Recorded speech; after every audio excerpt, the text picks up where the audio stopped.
fine Value Farm family, welcome back to another episode of The Farm. If you're new here, you are most welcome. Please consider subscribing if you haven't already, and also turn your notification bells on not to miss out on any episodes of The Farm. And of course, if you are a returning subscriber, thank you so much. We really appreciate you guys so much. Thank you for being part of the family, and also thank you for loving Value Farm. Guys, we are back at the farm. It's a beautiful day. As you can see, the sun is out. It's still early in the morning. We've really done so many activities today, and I wanted to share with you guys so many things that we are doing at the farm. And the purpose of these videos is to answer most commonly asked questions that you always ask in the comment section, because your wish is our command. So we're making it a focus this year that we are going to be answering all your questions. So if you have your questions out there, please make it a point to go in the comment section so that we can definitely get answers to all those questions on these episodes right here. So for today's episode, one of the most common asked questions is the cost of starting a goat farm. And today we are focusing on starting a small goat farm. Why we are focusing on that? Because it's a new year and most people out there have goals, have visions for 2024. You wanted to start your goat farm. You've been planning for all this time. You're really thinking about how to go about it, how much money that you should have exactly for you to start a small goat farm. This is a commercial goat farm, by the way, but me explaining to you about the small goat farm, it's just to help someone who is beginning, especially for the beginners who want to start so that they can definitely start their goat farm. I'm even disrupting my colleague right here who's going to take his water. Please, I'll tell you, go, let me not disturb you because time is really running out. Anyways, we are right here as my colleague goes to get water. We are going to be talking about the cost of starting a small goat farm. Wow, where do I start from? When you're going to start a goat farm, there are so many things that you need to focus on. There are so many things that you need to consider. First is about the land. Where are you going to get your land? The location also matters when you're going to buy farmland. Where are you going to buy it? I've always advised you out there, if you're going to buy land for farming, it's advisable for you to go to a rural area or somewhere far from the city, far from development like a town, because you know what? Towns are developing so fast. And when you go to a place whereby you're near maybe a trading center, you're near a lot of people, it's going to be a disadvantage to you because people can easily access your farm. The security may be compromised because you're near so many people or so many surroundings. So I would really advise you, if you're going to buy your farmland, make sure that you go somewhere a little further so that you can be in your own isolation. You can also get enough land for grazing your animals. So land really matters a lot. Space that you're going to build your housing, space that you're going to plant your grasses like the alfalfa, your super napier, brocaria, sunham, the sugar napier, all that. Those are things that you need to have in preparation. Some of you might ask me, so what is the price of land maybe where you are right now? Because I've really received so many questions about that. So here in Luwero, this is central Uganda. This is where the farm is. When we had first come to this location right here, the place wasn't that developed by the time that we came here. So the prices keep increasing with time yearly. And remember, with land appreciates. So there's always value to the land every year, every month. So when we came to this village right here, the land by then was a little cheaper, was a little affordable. I should say affordable by then, but right now, because of the developments, because when we came here, we didn't have electricity, the road was really so terrible, but now they've really tried to work on the roads, so it is quite better than the way it was. So for the pricing then, the price range that time was 5 to 8 million Uganda shillings. But right now, to get titled land right here, it is around 10 to 15 million per acre, or even 20 million in some areas, depending on the person that you're really buying land from. Because of the infrastructure, there's electricity, so it is quite developed right now. From Kampala city, it is around 80 to 90 kilometers. So that is not really very far from the city center, the capital of Uganda. And of course, if you go a little further, that is even much better. I've had so many people, really, whenever I tell them that the farm is in Luwe, and they're like, oh, that is really very far. You guys have not really seen where farms are located. We have traveled to different areas around Uganda where farms are really deep in remote areas, very, very far. So when someone really says that Luwero is really far, then I don't know what you guys really think about it. But farms, the farther you go, the better it is, because your farm is even more secure. I shouldn't really say that someone cannot farm near the city. You can if you have your land right there, as long as you have biosecurity at your farm, that is okay. But I'm just advising for those who are really buying and you don't have land near the city and you're thinking of buying farmland, go a little further. That is advisable for you.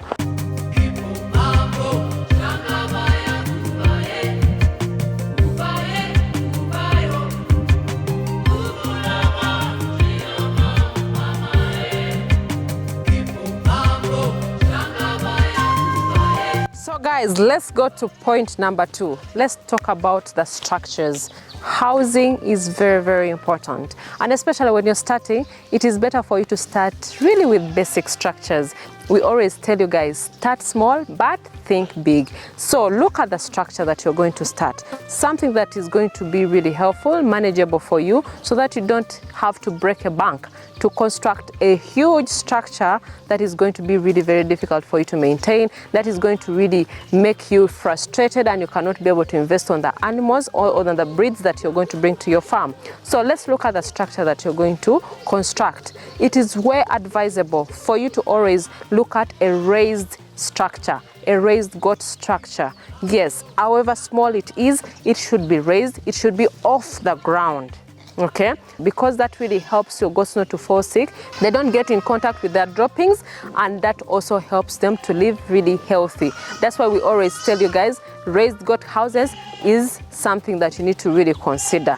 Let no one really lie to you that goats should really live on the flat surfaces, on the ground. That is going to cause more diseases, and it's going to cost you in the long run, because you're going to keep treating these goats because they'll be getting diseases every now and again, which is not really very good for you. So make sure, even if it's a small house, you can use basic materials to construct your house. You can use like the barks of the tree, because here in Uganda we do plant a lot of the eucalyptus. Then we also have like different trees like the mivule. You can source all these materials from your neighbors. That's what you need to focus on, so that you get something that is a little basic but also usable, because that's how we also started. If you really saw our first structure that we had at Value Farm, when we invested so much in this land right here, because it was a lot of money, we had to get something, at least somewhere where our goats would stay in. And the structures weren't really the fanciest structures like the one you're seeing right here. It is due to progress. It's due to our own growth as well that we have managed to construct a structure like this one. But if you're to see our humble beginnings, guys, you might be surprised, because it was just a basic structure. I will show you guys the B-roll so that you can see how it used to look like. It was just, even the raised surface was just a little bit, and it was really a struggle for us to clean, but at least there was space. It was off the ground. So we constructed that. We only used, I think even then, we used the wire mesh, then iron sheets, then the eucalyptus trees as basics, because we wanted shelter for our goats and we wanted to start the business immediately.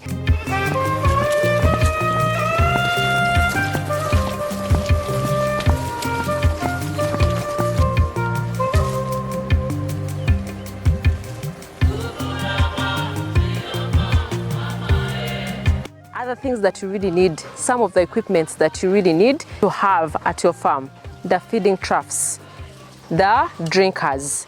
Let me show you guys some of these feeding troughs that we have right here. That is a feeding trough there. Then we have the drinkers right here. So these drinkers right here, guys, this is something that you can get. If you cannot afford something like this, start with just basins. Start with a small basin, something that is a little stronger. You can be able to put in your compound, secure it properly. You can use tires and put it like on ground, dig it on the ground, then you put the basin there so that it is not movable, because when you just leave it on the ground, these goats here can easily move it out and the water pours. So it's really advisable for you to always improvise, especially when you're starting. These goats want to drink here. This is a water drum.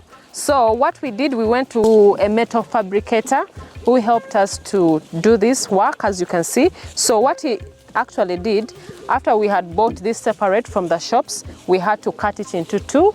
Then we told him, of course, to also fabricate something like this. Most of them actually know, because most farmers use this in Uganda. I don't know how it is in your country or wherever you're watching this video from. So they fabricated this and they put the water drum. So from the water drum, we got two pieces. There's this one, then we have different of them, like in different locations. So this was cut into two. This is for here. He welded it properly, and this is very usable. To fabricate this was 40,000 Uganda shillings. For the water drum, we bought it at 60,000. But remember, all these prices depend on where you are, depending on your location. So I'm just giving you what we used and how much we really spent to fabricate something like this. Then let's go to the feeders right here. I know most of you have really seen me show you guys about the feeders where we put these grasses of ours, as you can see here. These feeders right here, as you can see, were also fabricated. So these metals right here help a lot, and these South African goats really love when you put their feeds in here. So we have our brocaria, we have some other shrub that we have put for them that they really actually like.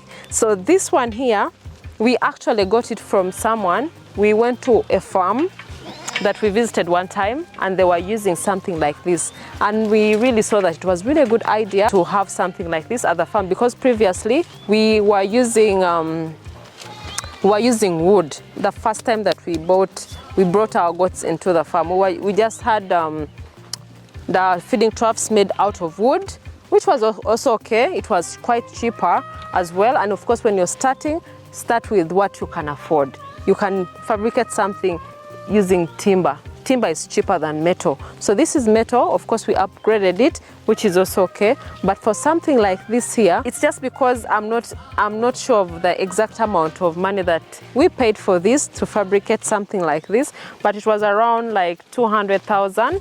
Yes, around that. But remember, depending on where you are, depending on the fabricator that you're going to use, they will charge you differently. And the metal prices also keep changing with time. So this is also very good for you if you're really starting, because you can see from the background, you can see how these goats are really enjoying these shrubs, these grasses right here, because it's high, it's off the ground. Remember, these are browsers. They love to always browse, so they don't want to always eat something that is a little below them, especially with the shrub. That's why we put it right here. As you can really see, they really love it. So investing in something like this is very important. If you can do this with metal, that is well and good. If you can do this with maybe wood, that is also better for you. Then let's talk about the water source, because water is also very important when you're going to start your farm. Before you even bring in your breeds, before you bring your goats to the farm, make sure there's a water source. And you can dig a well, you can dig a water dam as well if you can afford. But to really cut costs, as a beginner farmer, I would advise you to use maybe to dig a borehole. We have a borehole that I will definitely show you the B-roll of it. What we dug here, that is also helping us with the goats, because goats have to drink water all the time. Make sure that you have a water source that is reliable with clean water. So a borehole is also, much cheaper. You can use a solar pump to pump the water from the borehole so that it can really help. Or sometimes you can use even manually. That is also something that you can use for the beginning. Then with time, you can be able to use the automated borehole. So it depends on your budget, depends on your pocket. Yes, but I'm just trying to explain to you the easiest way of how you can begin with a small budget, because small budgets, guys, can lead you somewhere. Humble beginnings can lead you somewhere. You don't need to break a bank to always afford something that is really huge. Planting your feeds. What you have to know about planting grasses you need to make sure that all your grasses are planted on time before you bring your animals to the farm. At least secure a space somewhere that you're going to plant your sugar napier, your brocaria, your sunham, your different grasses, different nutritional grasses, because that is going to help you in the long run, especially like maybe on the rainy season whereby you cannot take your animals out. You definitely just use that grass to feed to your goats. So make sure when you're going to start, make sure that you have secured space for planting these grasses at your farm. Then let's look at now bringing in the breeds to the farm. What I would really advise anyone out there who is going to start a goat farm, start it properly. Yes, what I mean by starting it properly, go visit other farms, go learn from other farms, get knowledge from other farms so that you're equipped with enough knowledge. Okay, so when you have enough knowledge, that's when you bring in your breeds to the farm so that you know which breeds are going to work out for you. We have breeds here. We have the Boers, we have the Kalahari Reds, we have the Savannahs. Then of course we have the crosses of the Muvende. All those are the East African ones. So if you're going to begin, you've looked at your budget, you've set aside a budget for your goats, for putting the goats at your farm. What are you going to look at now? Which breeds am I going to bring at the farm? What I could advise anyone out there, if you invest in a high quality buck, a high quality buck is going to change everything at your farm. Save your money for a high quality buck, then you can definitely get females. A ratio for females can be like up to 40 goats per buck, 30 to 40 goats per buck. So at least when you're going to invest, look for the females of high cross breeds. High cross breeds are manageable. They're not very expensive. A good percentage is also good for you. If you can start with something that is around at least 75%, that is well and good for you. So I would really advise you go for the high crosses so that you can have a quality buck. If you have a pure money for the pure, that is also good. But still, if you're really beginning and you cannot afford the pure buck, you can still get a high cross buck, which is a good percentage. Quality bucks are going to really be a game changer at your farm. Let's look at the pricing of goats at the moment, because we are talking about costs. And remember, these costs differ. I'm just giving you price ranges here and there, depending on the location, depending on your country. So here in Uganda, for a local goat in Uganda, it's around 250,000 to 300,000 for a local goat. Then when you go to something that is already crossed, or maybe a crossbreed, crossbreeds start from around, females start from 500,000 Uganda shillings above, depending on the percentages. And those are not even high crosses, by the way. Those are just crosses. I know some of you will come for me, oh, how can I just invest a goat for 500,000 Uganda shillings? You need to do your research and also equip yourself with enough knowledge so that you can understand things about genetics, because I've got so many questions about this, so many people like attacking me even sometimes. You guys are just thieves, you guys are really, you know, hiking prices for these goats, not knowing the genetic composition of these goats, not knowing where we get these goats from. Then for the buck, if you're going to get a buck that is of a high percentage, because I wouldn't advise you to get a mediocre buck, you're wasting time. I'm sorry to say that, but you're wasting time, because it's going to take you so long to get to a position that you will definitely have good breeds at your farm. So it's better for you to at least make sure you have a high cross buck or a pure buck at your farm. And what is the price of a high cross buck? Most of them start from 1,500,000 Uganda shillings above. I'm just saying from the minimum.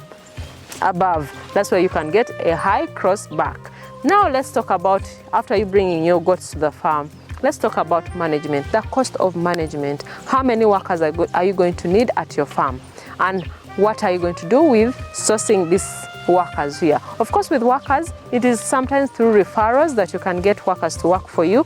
Then when you bring in the workers, how much money are you going to pay the worker? The more you pay, of course, someone will be committed and stay longer, because it's so tricky, very tricky to keep workers, especially the herdsmen at your farm, because they're always poached. People are always looking out for them, as long as they're really very, very good.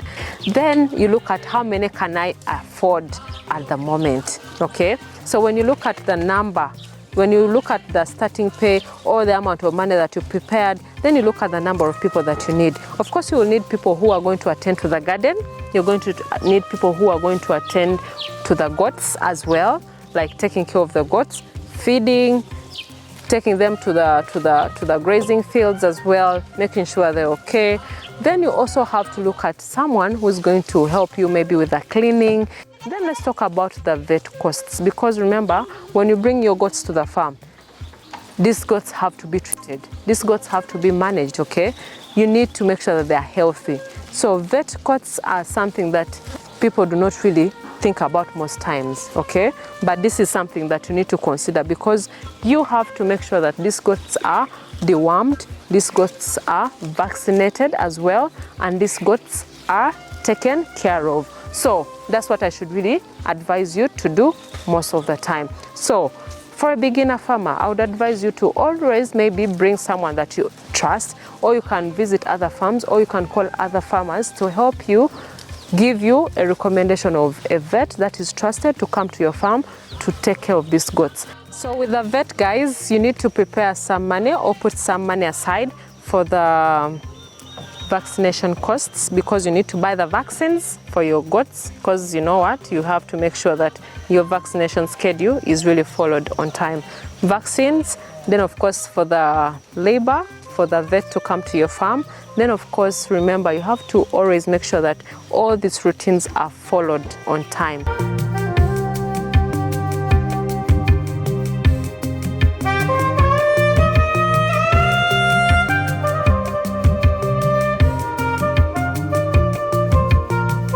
So guys, other things that you need to really be prepared of is just emergency antibiotics at your farm that you really need to have, because sometimes the vet may not be available, but you know the workers already trained, you know what to administer, but be sure that the person who is going to administer has been instructed, or maybe by the vet if the vet cannot make it to your farm. But if you have the money, if you can invest in a full-time vet, well and good.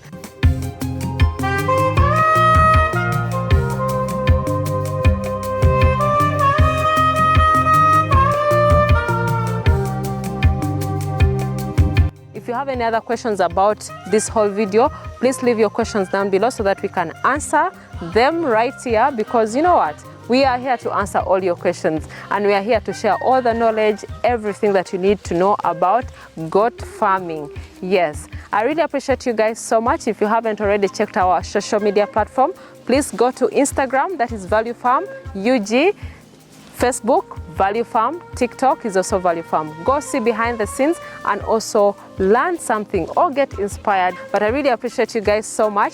Tell a friend to tell a friend and subscribe. Till next time, bye.